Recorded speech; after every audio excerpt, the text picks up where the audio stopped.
રાજકોટથી એક ચોંકાવનારી ઘટના છે તે સામે આવી છે. એક મહિલા સાથે 1.5 વર્ષ સુધી એક હેડ કોન્સ્ટેબલ કક્ષાનો વ્યક્તિ છે તે દુષ્કર્મ આચરે છે, તેમને માનસિક અને શારીરિક રીતના પ્રતાડિત કરે છે.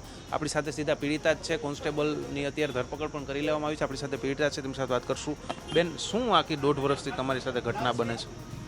સર, આરોપીનું નામ ઇમરાન હબીબભાઈ રાઉમા છે. પેલી એ અમારા ઘરની પાછળની શેરીમાં જ રહી છે, જૂના પાડોશી છે. એટલે એકબીજાની થોડી ઘણી તો ખબર જ હોય, ક્યારે આવે છે, જાય છે, શું કરે છે, બરાબર.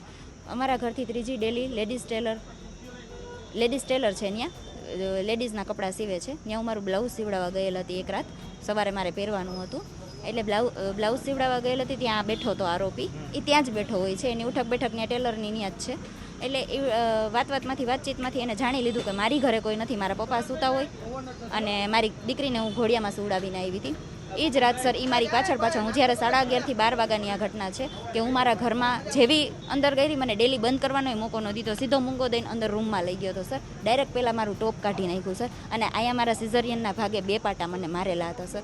એટલે મારું ઓપરેશનવાળું શરીર છે, એટલે આપણે બોલી ના શકીએ કાંઈ વધારે. એટલે એ રીતે પછી એના વિડીયો ફોટો એનું ચાલુ કરી દીધું ને મારી ઉપર બળાત્કાર કર્યો હતો સર. એ વિડીયો ફોટોના આધારે એ મને કન્ટિન્યુ બ્લેકમેલ કરતો હતો સર. 2 દિવસ પછી એ હું જ્યાં અમે ફ્લેટમાં રહેતા સર ત્યાં આવી ગયો હતો. ત્યાં આવીને એણે મારી દીકરીની સામે સર આ હરકત કરી. મારી દીકરી એના પગ પકડતી હતી કે તું મારા મમ્મીને મૂકી દે, મારા મમ્મીને મારી નાખીશ. નો એવા એ 4 વર્ષનું, ત્યારે મારી દીકરી 4 વર્ષની હતી સર. હમણાં મારી દીકરી 5 વર્ષની થઈ છે.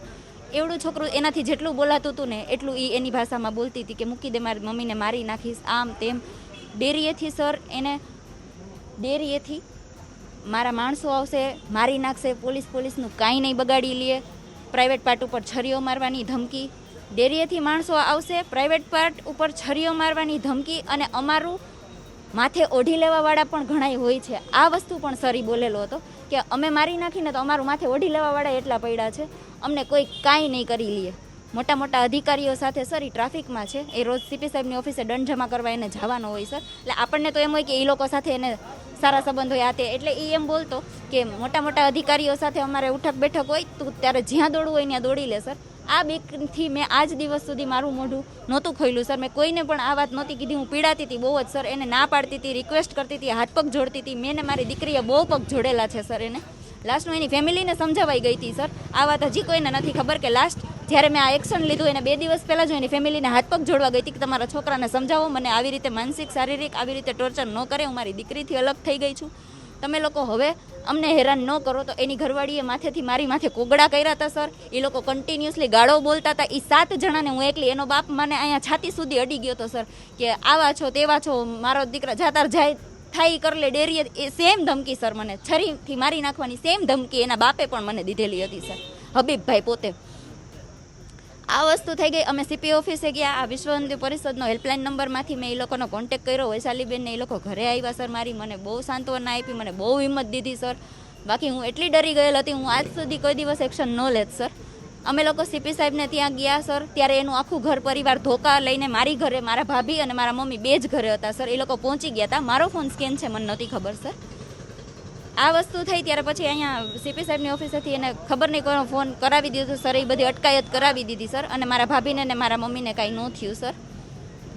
1.5 વર્ષ સુધી બેન આ રીતના તમે કેમ 1.5 વર્ષ સુધી કોઈને જાણ ન કરી? મેં તમને રીઝન તો દીધું, પોલીસનું કાંઈ ન કરી લે.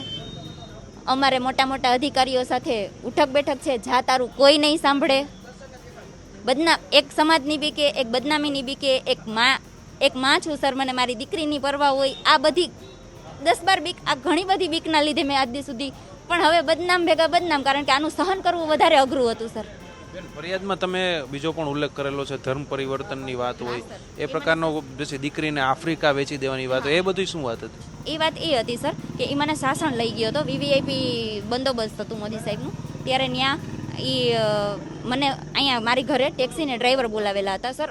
વાત એ છે કે હું બેસીને ગઈ શું કામ સર, મારે એ કહીને એટલું જ કરવું પડતું હતું વિડીયોને લીધે. એ જે બોલે. હા, પછી તમને હિંમત કેવી રીતના આવી કે હવે પોલીસમાં ફરિયાદ કરવી જોઈએ, લોકોને અન્ય જે આગેવાનો છે એમને કહેવું જોઈએ? આ લોકોએ રામનવમીના દિવસે એક હેલ્પલાઇન નંબર બહાર પાડેલો છે, 909 909 5525. એને એના માધ્યમથી મેં કોન્ટેક્ટ કર્યો હતો સર. મેં ફોન કર્યો, ભાઈ બારગામ હતા સર. અડધી જ કલાકમાં મારી ઘરે 2 અધિકારીઓ એના કાર્યકર્તાઓ આવી ગયા સર. 2 કાર્યકર્તાઓ મારી ઘરે આવીને મને સારી એવી હિંમત દીધી સર. અને હું મારા ઘરે એટલી ડરી ગયેલી હતી સર, હું એક દિવસ ખાધા પીધા વગર દરવાજો લોક કરીને અંદર જ હતી, હું બહાર નીકળી જ નથી. આ લોકો મારી ઘરે આવ્યા, એને જોઈ મારી હાલત, વૈશાલીબેન મને એની ઘરે લઈ ગયા, 2 દિવસ મને સાચવી, હિંમત આપી સર. અને પછી મેં આ ફાઇનલ કર્યું એક્શન લેવાનું એની ઉપર સર.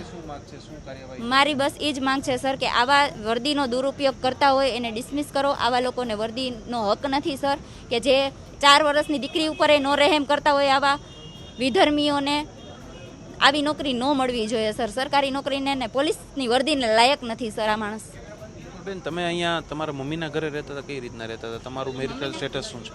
ના, મમ્મીના ઘરે નહોતી રહેતી, મમ્મીના ઘરે રોકાવા ગઈ હતી. મારા મમ્મી નહોતા, મારા મમ્મી મસાલા કરવા ગામડે ગયા હતા. મારા પપ્પાને જમવાનું ના તે તકલીફ થાય એટલા માટે હું મમ્મીના ઘરે 1 દિવસ 2 દિવસ રોકાણી હતી. તમારું મેરિટલ સ્ટેટસ શું છે બેન? હા, મેરિટલ સ્ટેટસ મારા ઘરવાળા સર બહુ વ્યવસ્થિત ને બહુ સારા માણસ છે સર. એના સપોર્ટથી જ અત્યારે અહીંયા સુધી હું પહોંચી છું સર. નકર હજી હું સહન કરતી હોત. મને એમ હતું કે એ મને નહીં સમજે, એ ડરથી મેં પણ એને વાત નહોતી કરેલી સર. પણ મારી દીકરી, એને તો કોઈ ન ચૂપ કરાવી શકે. એણે એના પપ્પાને બધી વાત કરી કે પપ્પા આવી રીતે આમ છે, આવી રીતે ઘરમાં આવી જાય છે, આમ તેમ. બસ એના એટલે તો તમે જે રીતના જે હકીકત આખી સાંભળી, ખૂબ જ ચોંકાવનારી છે. કોઈ પણનું લોહી ઉકળી ઉઠે તેવી વાત છે. તેટલો ત્રાસ છે તે આ જે પરિણીત મહિલા છે તેમને ઇમરાન રાવમા નામનો જે હેડ કોન્સ્ટેબલ છે એ ટ્રાફિક વિભાગમાં ફરજ બજાવે છે. 1.5 વર્ષથી પ્રતાડિત, માનસિક રીતના હોય, શારીરિકના હોય. અંતે વિશ્વ હિન્દુ પરિષદ છે તેમના દ્વારા બેનને હિંમત આપવામાં આવી અને આખરે પોલીસ ફરિયાદ નોંધાઈ છે. પોલીસ દ્વારા આજે હેડ કોન્સ્ટેબલ છે ઇમરાન, તેની ધરપકડ પણ કરી લેવામાં આવી છે. અને હિન્દુ સંગઠનો હોય કે આ પીડિત મહિલા હોય, એક જ માંગ કરી રહ્યા છે કે આ કોન્સ્ટેબલને કડકમાં કડક સજા છે તે કરવામાં આવે. રોનક મજીઠિયા, ગુજરાત તક, રાજકોટ.